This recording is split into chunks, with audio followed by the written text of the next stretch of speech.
We just saw Moses Itauma back in the ring against Jermaine Franklin, and I'll be honest, all week I had a feeling this one might go the distance. Franklin has that spoiler style, negative when he needs to be, and he's got that sort of American survival style where he can drag you into deep waters and drown you. That was the concern coming in, but then he hit the scales and he was 258 pounds, and at that point, I'm not gonna lie, any confidence I had in him making this competitive just went out the window.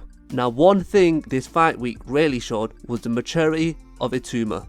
No, because I know how good I am. I'm intrigued on how I perform under the lights. I've proved myself countless of times in sparring, just not on the night.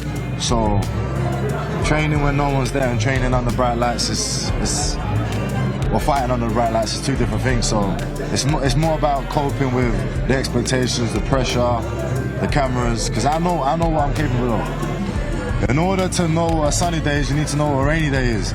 In order to appreciate money, you need to not have money. Yeah. I've never experienced a loss, so I don't really know what it's like to win, because that's just all what I've known. Yeah. So for me, it's just I got a task and I got to do it. For such a young fighter, the way he carries himself, it's levels above his years. But there was also that interview where he said he doesn't need to love the sport to be good at it. Do I have to enjoy something to be good at it? Oh, that's a very good response. Yeah. No?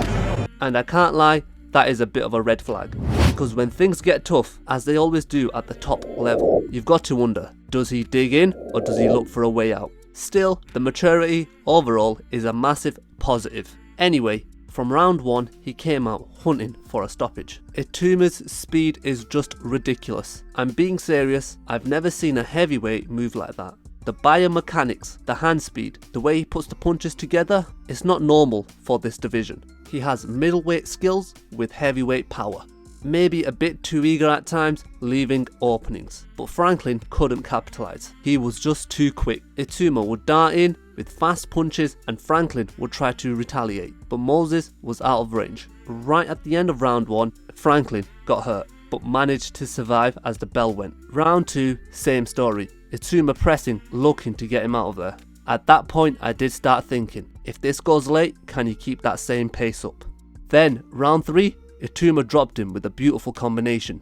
But interestingly, at the end of round 3, Itauma looked like he was breathing heavy. Then round 4, this is what impressed me most. He slowed down, changed the pace, didn't lose control of the fight, took his time and didn't rush it. And that patience paid off perfectly. Round 5, he landed a nasty uppercut, an absolutely beautiful shot. Franklin was out on his feet and then he goes face first into the canvas. And that's all she wrote. And yeah, his corner were complaining about the stoppage, but come on, he wasn't making the 10 count, and neither would he have made a count if it was up to 20. Let's be real. And this is the first time Franklin has ever been dropped and stopped, and he's shared the ring with big punchers like AJ and White. That tells us everything we need to know about Itauma's power, and is another reason why he is the future. So now the question is, what's next? Post-fight, Itauma mentioned Filip Hrgović, but he's tied up with Dave Allen. So realistically, that's off the table for now. Personally, I'd like to see him in there with the winner of Dubois versus Wardley, a real step up. But most likely it will be Gassiev or the winner of Hrgović versus Allen. But overall, this was a statement. The speed is different, the composure is there, and now he's proving that he can operate on the world level. And I'm telling you this right now, I've never been this confident saying this about a British fighter.